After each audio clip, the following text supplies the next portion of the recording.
my name is Irene, and in this video, we're going to see how we can create complex geometry by combining elements of our own modeling with elements of the 3D warehouse by putting them together. So let's get to it.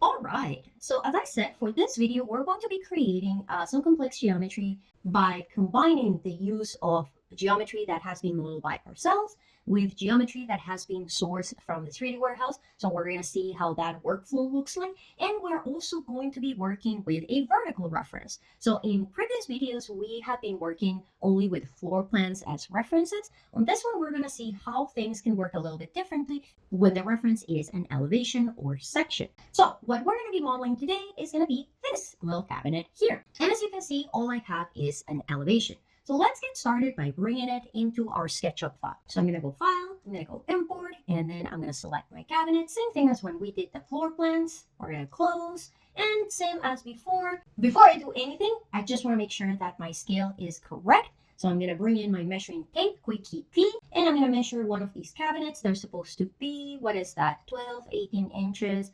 I think that's correct, but let's verify here. If I go DI in AutoCAD, I can click here and then bring it there. 1 feet 6 inches, perfect. All right, so the scale is correct.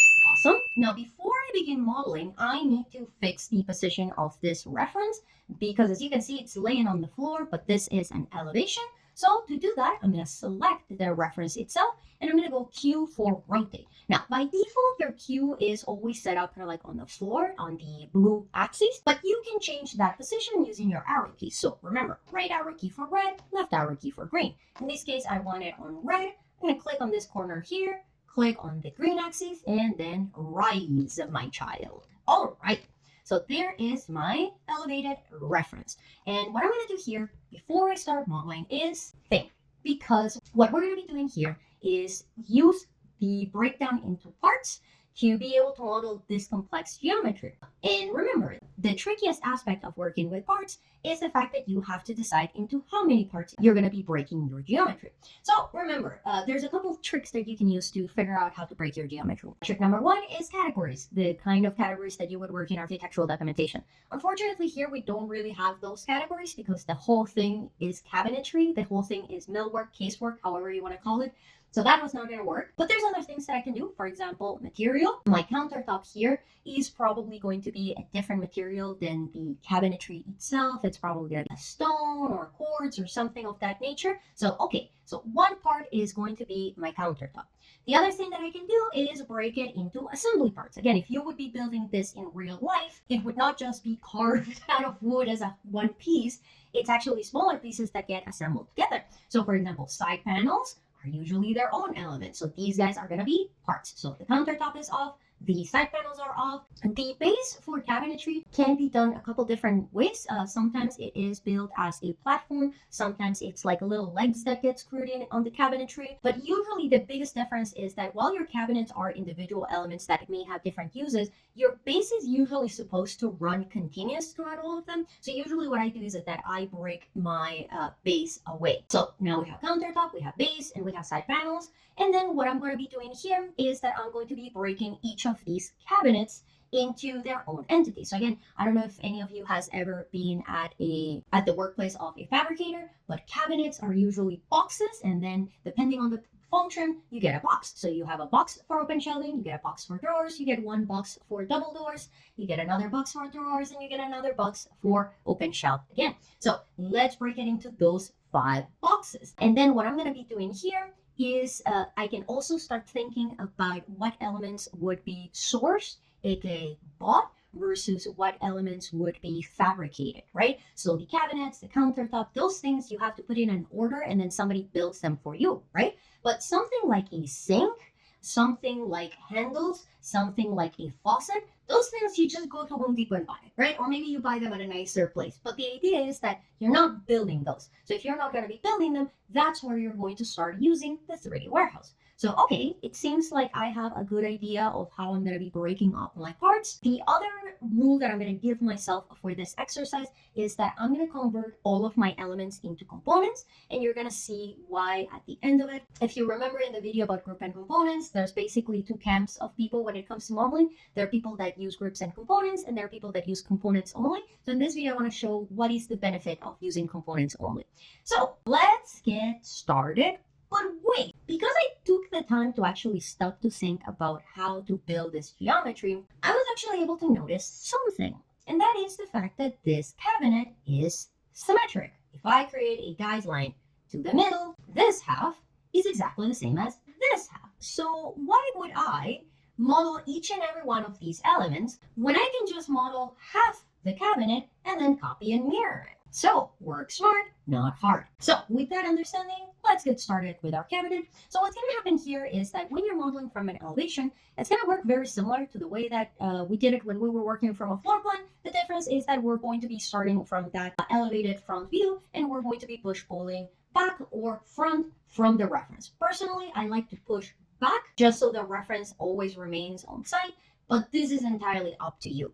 So what I'm going to do here is I'm going to just choose an element to start modeling. Let's say that I want to start with the side panel. So I'm going to go to my front view. There you go. That's my elevated front view. And I'm going to go R for rectangle. Remember, working with rectangles is easier than lines because you immediately get the flushing of the face to indicate that you did things correctly, but also your lines are going to be perfectly straight.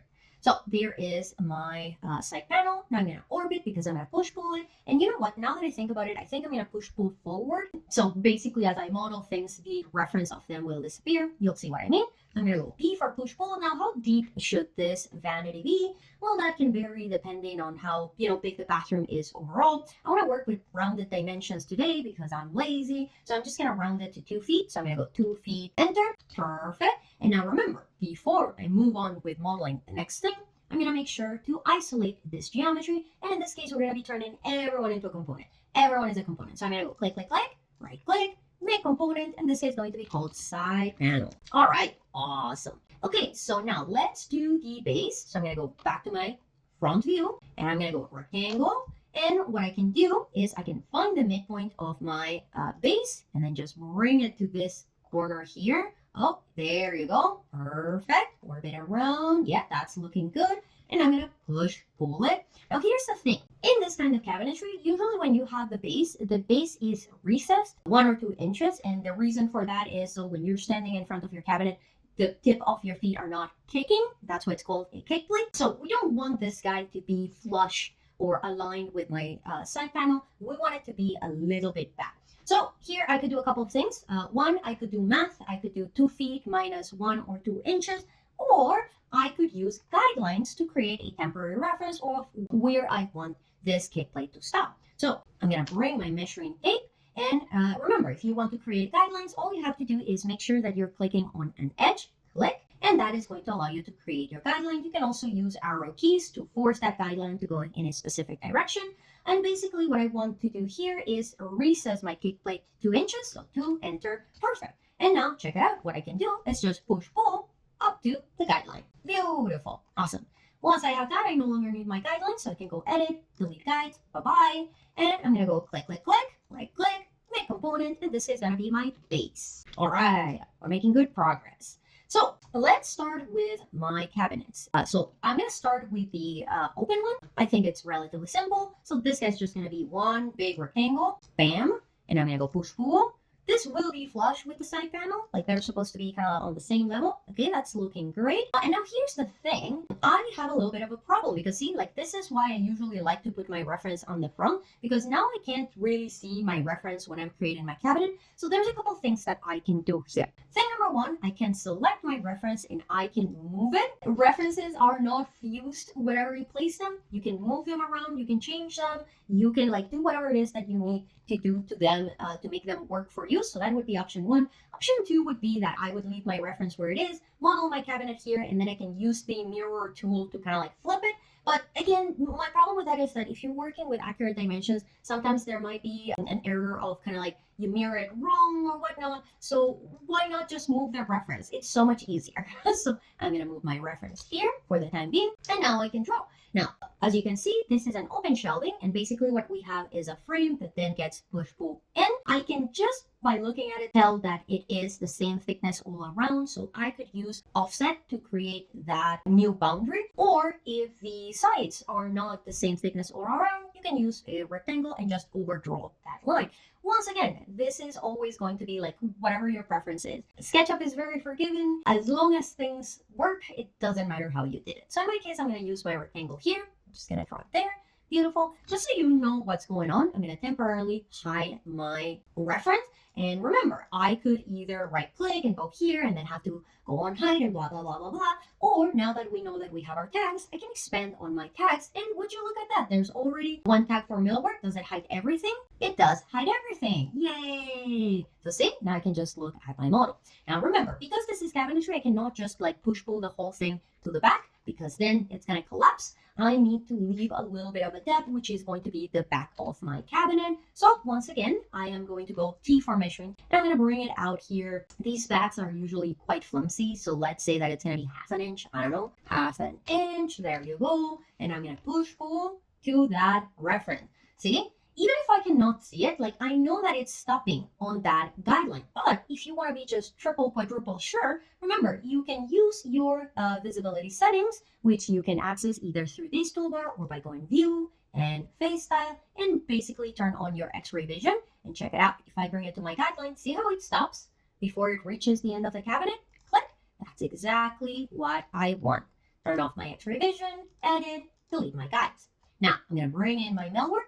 And we're going to be doing this shelf. But now this is where we need to start asking some questions. So what is the chance that after I submit this cabinet, the client will come back with feedback where they tell me that they either want me to change the position of the shelf, or they maybe want 2 shelves instead of 1, or that they don't want any shelves at all. Basically, the more possibilities there is for parts to have to change independently, that should be a clue for you that those should be 2 separate parts. So what I'm going to be doing here is I am going to create a component for the cabinet itself, and then I'm going to create another component for the shelf. So that way, if the client tells me that they want 2 shelves, I can just copy it. I don't have to worry about breaking anything. This is the trickiest part of working with complex geometry. It's just figuring out when it's time to make something into its own individual part. So I'm going to go click, click, click, select my entire cabinet, right click, make component, and I'm going to call this guy cabinet open. All right. And now I'm going to finish by modeling my shelf. I'm going to go rectangle. I'm going to draw this outline. There you go. And I'm going to push pull it to the back of the cabinet. Click, click, click, right click, make component. And this is going to be my shelf. Okay, before we move on to modeling the next cabinetry, what I want to discuss is what to do with these 2 guys. Because the thing is that we already discussed in our previous groups and components videos that the main purpose of groups and components is to isolate raw geometry. But its secondary purpose is to group things together based on how they will be used. So the logic here is that if you would want to move one of these elements and make sure that you're not leaving behind the other one, they should be grouped together. So if I want to move my open cabinet, I don't want to leave behind the shelving. Those 2 things are supposed to go together. So because of that, I'm going to select both of them, right click, and make that into a component. So this component is going to be called cabinet with shelf, cabinet with shelf, all right, or shelving, whatever you prefer, and there you go. See, what's going to happen now is that if for whatever reason I need to move this one component along the cabinetry, I can just click to select the whole thing once and then move it. Again, these are the kind of things that is quality of life improvement. You don't want to have to worry about like, oh, did I select all the parts that I need? Okay?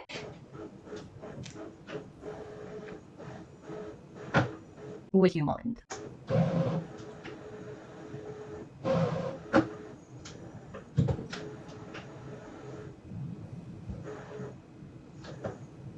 The disrespect. So with that guy done, what I'm going to do here is instead of doing the drawers, I'm actually going to move on to the door because it's a little bit easier.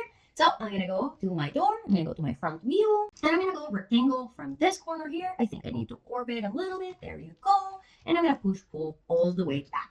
And this is where we're going to reach another interesting question, which is level of detail. How much detail do you need to put in a geometry that you're modeling yourself? And the answer is, it depends. It depends on how that geometry is going to be used. So, for example, if you would be building this 3D model to give it to a carpenter, and then the carpenter is going to extract literally every dimension from this 3D model, then you probably want to make it as detailed as possible. So like you want to make it as realistic as possible. So for example, when we are working with cabinetry, cabinetry usually doesn't have tops because that's where the countertop is going to rest, and you would have like the box, and if you have drawers, you need to have the rails, and you have to have the door itself, and if you have a door, you need to have hinges and all of that stuff.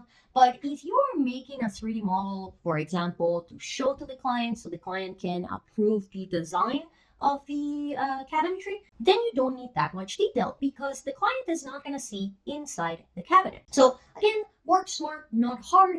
There is no point in you spending time modeling geometry that nobody's going to see. So because I know that nobody's going to see this geometry, what I'm going to be doing is I'm not going to be doing the inside of my cabinets. I'm just going to be focusing on the front. But what I do like to do is keep the box that is my cabinet separated from whatever is my front. Because right now my front is a door, but maybe the client will come and tell me that they want it to be, I don't know, 2 drawers. So if it's a whole single entity, I would have to basically redraw the whole thing. But if I have one part that is my box, my cabinet, and then another part that is my front, then I can just go on and modify just my front. Again, think about what changes clients request the most often.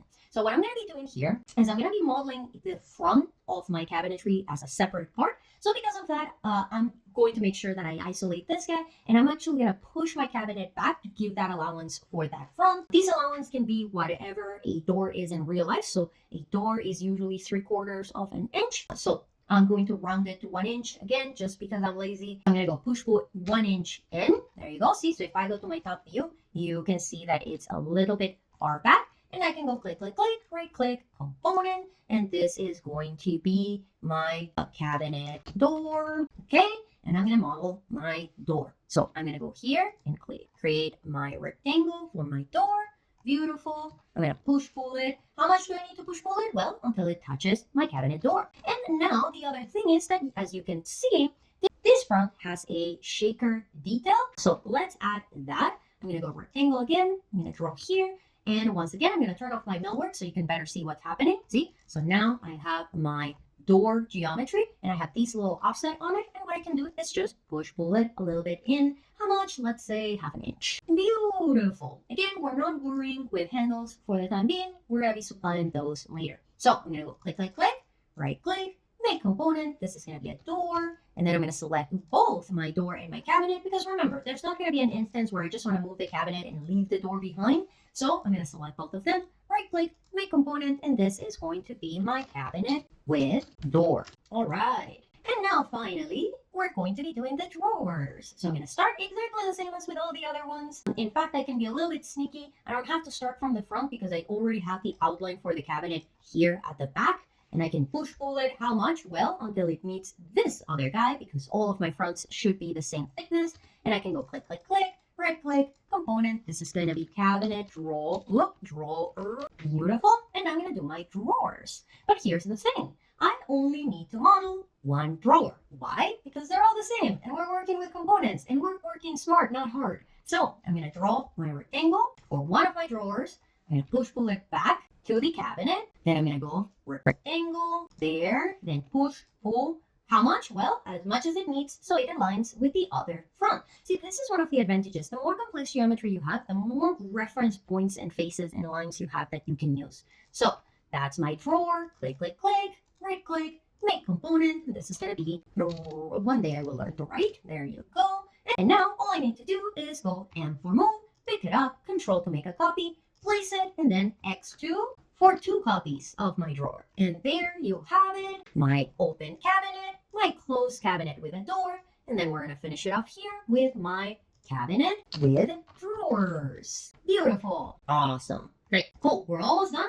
All we need to do now is add the countertop. So this one's going to be very easy. I'm going to go R for rectangle, draw from this corner to this corner. And now we're going to push pull to the back. Click, click, click, right click, make component, and we're gonna call this guy countertop. Awesome, create, good, great, cool. All right, now we have our one half. What I want to do now is create my other half. But what I'm gonna do here is, instead of having to, again, select all of these guys independently, which may cause that I forget one in the process, what I'm gonna do is I'm gonna make one big selection box, right click, and make this into a component.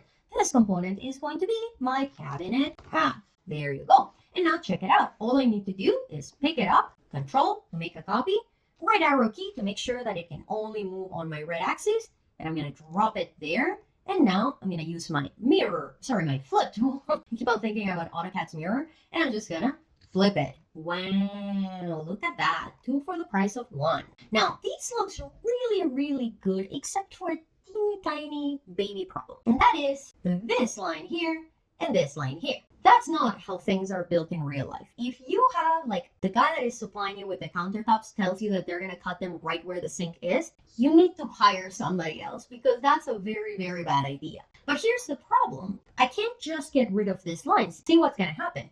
Now, remember, we have component within component within component within component before we can reach the geometry that is my countertop. So what I'm going to do here, instead of just going double click, I'm just going to click until I can touch raw geometry. I'm going to go click, click, click, click, click until I'm touching raw geometry, because what I need is to get rid of these lines. But look what's going to happen. If I delete the line, the whole thing collapses, because remember, the rule is that faces need lines to exist, and this line in particular is a boundary line. So what can we do? Well, you can hide raw elements of a geometry grouping. So I can select all of the lines that make the border of my countertop.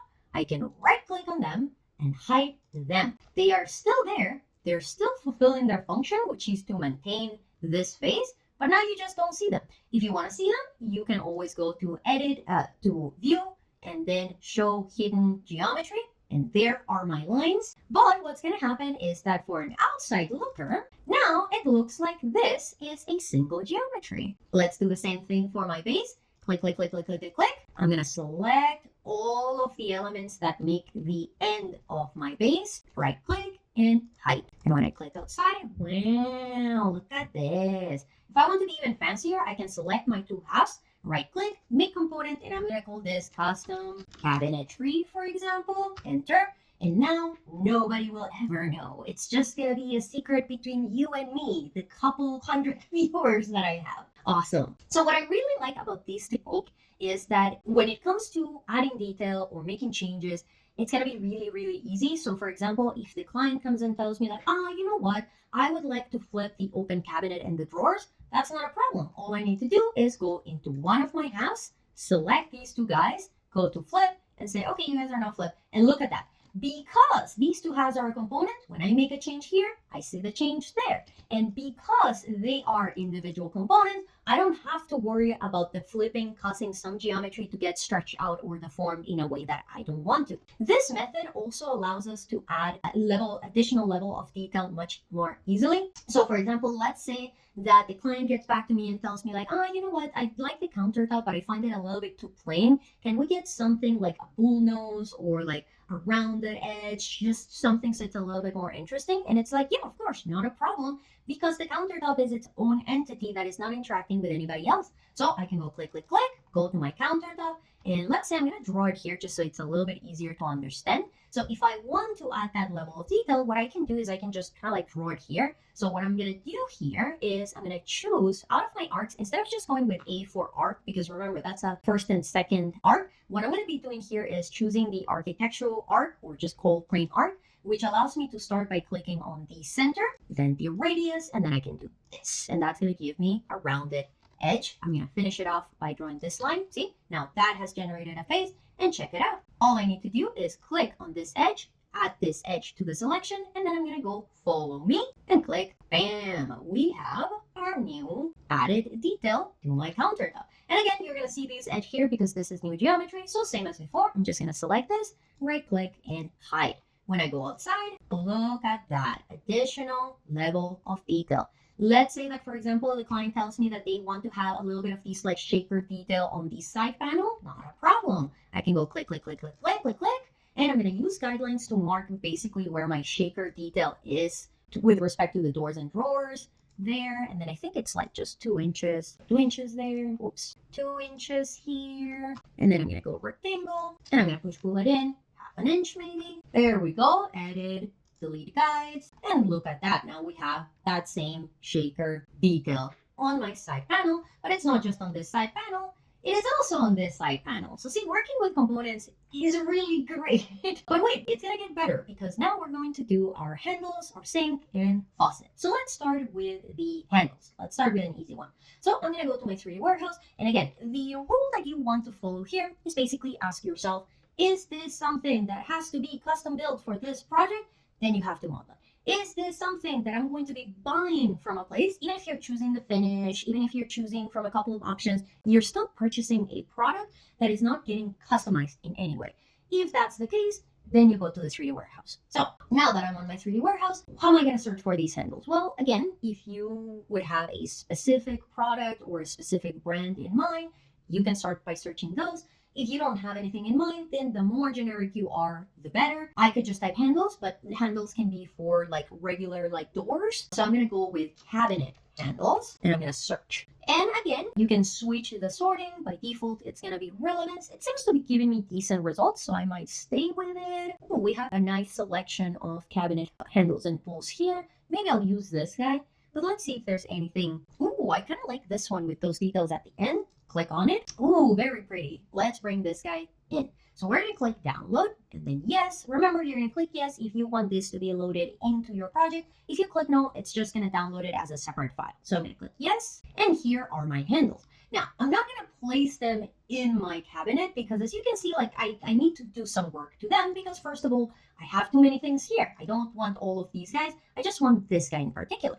So as we saw in our Franken geometry video, you can get stuff from the 3D warehouse and just edit it to make it fit your particular needs. So in that one video, we were deleting the things that we didn't need because there is a, although rare, non-zero chance that I may change my mind and want to choose some of the other handles. What I'm going to do here is I'm going to go into this component, but instead of deleting all of these other guys, what I'm going to do is I'm going to select this one guy and I'm going to go Control C and exit the component, and then I'm going to go Control V.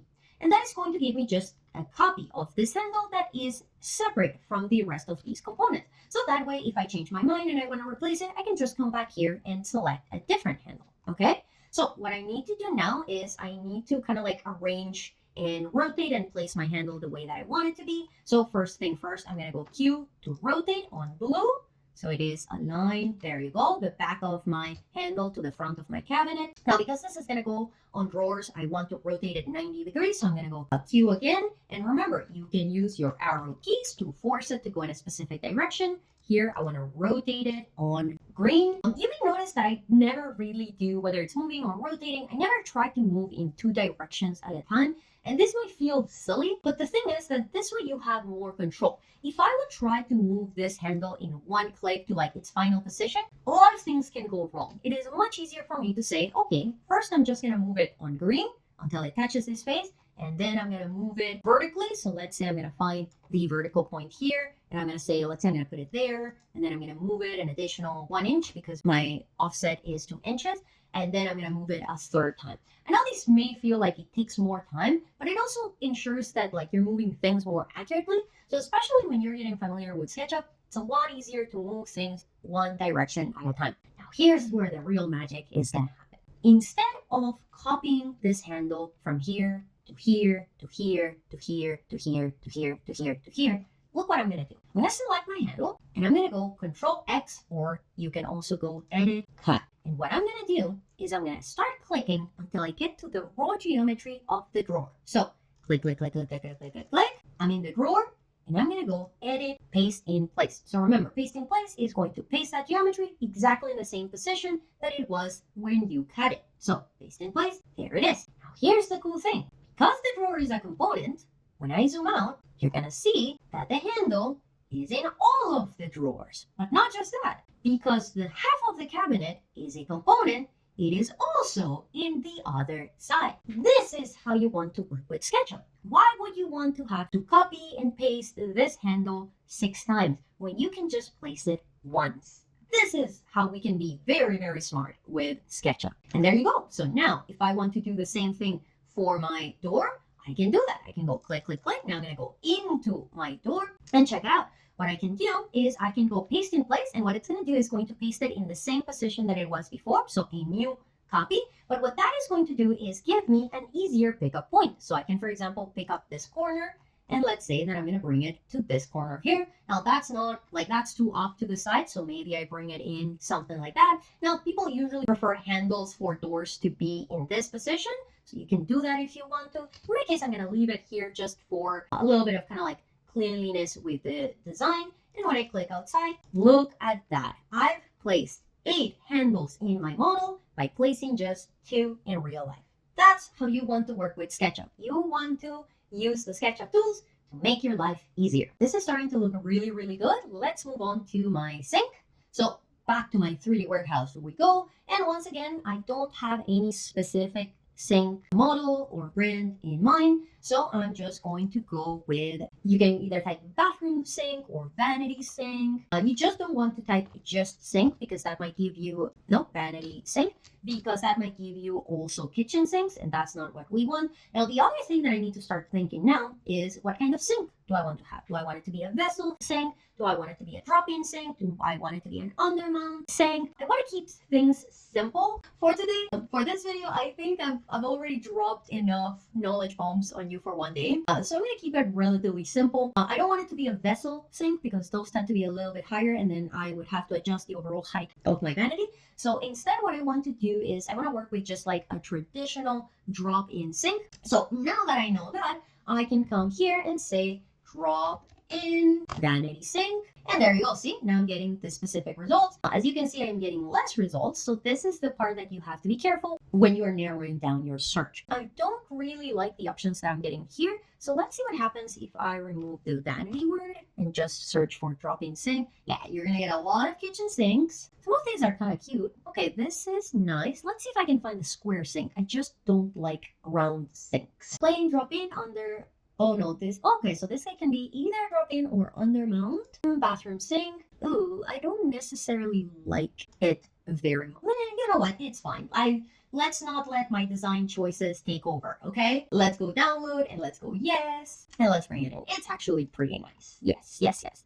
So right now I'm just placing it in. I can center it. I'm also thinking about stretching it a little bit. Again, remember, when you are sourcing geometry from the 3D warehouse, it's okay to stretch it as long as it's not getting completely deformed. I'm going to move this guy up a little bit so you can see it a little bit better. So for example, if I use my S for scaling and I scale it like this, that looks a little bit ridiculous. But if I just want to bring it something like that, nobody's going to notice that you scaled it. Nobody's going to know. They're going to know.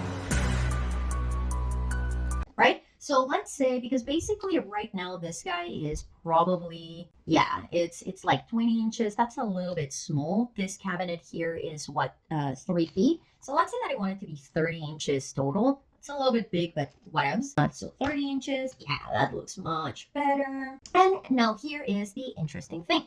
So this guy's already centered. Yes, I can leave. I think that the placement is good there. That's enough room for my faucet. If I want to be super picky, I can bring it all the way to the back and then just push it forward, whatever allowance you usually want to give for the faucet. Usually that allowance is going to be 4 to 6 inches, depending on how much space you have. I'm going to make it 6 inches here. I think I can allow that. Okay, so now this is where things are going to get tricky. When I go to drop my sink, look what's going to happen, because obviously this is not the position that your sink will be. You need to drop it. It needs to be dropped into the countertop. So I'm going to select it here from the, basically this is the bottom that is going to be in contact with my countertop. So I'm going to click there, use my up arrow key so it can also move up and down. And I'm going to bring it in. And now I have a problem because, you know, there's no hole in my countertop, right? Remember, this is how this would work in real life. When you order a stone countertop or a wooden countertop or whatever countertop, what's going to happen is that they're going to deliver it with no holes. And then what's going to happen is that once you purchase your sink, then they will cut the hole in place. So what we need to do here is kind of the same thing. We need to cut the hole in our countertop for our sink. So the way that we're going to do that is with my sink placed here, because you need to be able to kind of like see where the sink is going to go. I need to get into my countertop raw geometry. So I'm going to go click, click, click, click. Now remember, we're only working with half of it. So what I need to do now is basically create a cut. Now, depending on the type of sink, your cut needs to be either very precise or it can be a little bit more generic. If you're doing an undermount, then they give you a perfect template that you're supposed to follow. That's why in this video, I'm doing a drop-in, so we don't have to get that specific because there's an easier way to be that specific, but I haven't taught you that yet. So I'm gonna go with something a little bit easier. So all we really need to do is draw a rectangle. Doesn't really matter the size. All you need is to be able to see that rectangle. I'm gonna push, pull down until it gives me that offset, limited, or on face. And what that is going to do, click, is gonna make that face disappear. Now, things look a little bit confusing is because there's a lot of geometry going on. If you want to make sure that you did things correctly, you can go to View, Component Edit, and hide the rest of the model. And as you can see, yeah, it is cutting through. You can see these new little lines that have appeared. Every time that I'm creating new geometry, those lines are showing. Don't worry, we're going to hide them. So what I'm going to do is unhide the rest of my model. And what I want to do now is use my push-pull tool to push-pull until the edge of my countertop is hiding under my sink geometry. You can also turn on your X-ray vision if you want to be a little bit more like sure that you're doing things right. So see, now I can go here and push this guy, Control X. Okay, yeah, for sure, that has disappeared, but it's not showing there. And I'm going to push-pull this guy here until it goes there. Perfect, awesome. Except not really, because I can still see a face here. Well, this goes back to the way that cabinets are created in real life. If I go to my cabinet, and then hide the rest of my model. Remember, I said earlier that cabinets in real life are not built with a top because you basically just have the box and the countertop is going to be the top. So they usually have no top. And especially if it's a sink cabinet, they don't need to have a top. So what I'm going to do here is I'm going to keep on clicking until I get to the raw geometry that makes the box of the cabinet of my sink. And check it out. Here, I don't need the top, but I actually also don't need this space in between because this is supposed to be a single cabinet. So check it out. What I can do is just delete, not hide, delete this line. And what that is going to do is make those two faces collapse. So I think I talked about that in the deformation video, but like deformation is a neutral word in the context of SketchUp. Deformations can be good or they can be bad. It all depends on whether you wanted that to happen or not. So let's see the rest of my model. Yes, now I can see my sink. Beautiful. The last thing that I want to do with this sink is bring it into the fold of my component. Remember, I have a component that is my custom cabinet, and there's no reason for my sink to just hang out on its own because if I ever move the cabinet, whoops, I left my sink behind. So I'm going to move my sink into the component by selecting Control X to cut. Click, click. I only need to go into a single component because I don't want to put it within these halves. Remember, that would basically duplicate my sink. So I just want it to be within the overall component that is the custom cabinet. So I can go edit, paste in place, beautiful. And now we're going to finish off just by bringing in a faucet. So back to my 3D Warehouse IO, and we're going to search for again, bathroom faucet or vanity faucet. If you just type faucet, you're going to get a lot of kitchen faucets. So I'm going to go bathroom faucet and then enter. And we have some options. Okay, no, we're not going to do this, Irene. We're not going to get very designery. We're just going to choose something that looks decent. Let's say we're going to go with this one. Yes, I could spend a whole day here. All right, this looks decent. Okay, I'm going to, once again, if I want to place it accurately, I'm going to find this midpoint here. I'm going to move it on one direction at a time. See, I'm finding the midpoint there. And then for this guy here, let's say I'm just going to put it there. Beautiful. And one more time, the same way that I moved my sink into the component of the cabinet, I'm going to select my faucet, Control X. I'm going to go into the cabinet component and paste in place. And look at this beautiful guy. This looks great. But wait, because it gets even better. Because again, the beauty of working this way is that if you have a request for changes, it's going to be much easier to make those changes than if you would have been working with raw geometry. So let's take a look at a couple examples. So let's say that the client gets back to me and tells me that these handles are a little bit aggressive, that they would want something a little bit smaller. Okay, no problem. So let's say that I'm going to go with this little guy instead. So I'm going to go the same way as I did before. I'm going to select this guy, Control C, and I'm going to go Control V, and I'm going to place it exactly how I want it to be placed. So let's say we're going to rotate it, again, first on blue, then on green, then I'm going to move it on green until it's touching the front of my cabinet, and then I'm going to place it so it is aligned with the other one. There, let's say something like that. And now let's center it. There we go. Now check this out. Because what I did before with my handles is I had to place 2 handles to place 8 handles. But this time, to fix it, is even better. Because check what I can do. I'm going to select this one handle, and I'm going to go Control X again. And this time, instead of double clicking just until I am in the raw geometry of the drawer, I'm going to go one step further, and I'm going to go into the raw geometry of the handle itself. I'm going to delete this handle, and I'm going to paste my new handle. And check it out, because I did this inside of the grouping that was the handle itself, when I replace one with the other, it's going to replace it. It's not going to replace it anywhere. You know why? I'm going to tell you why. Because it's a group crap. So this is why it's important to make sure that you make things into components. I'm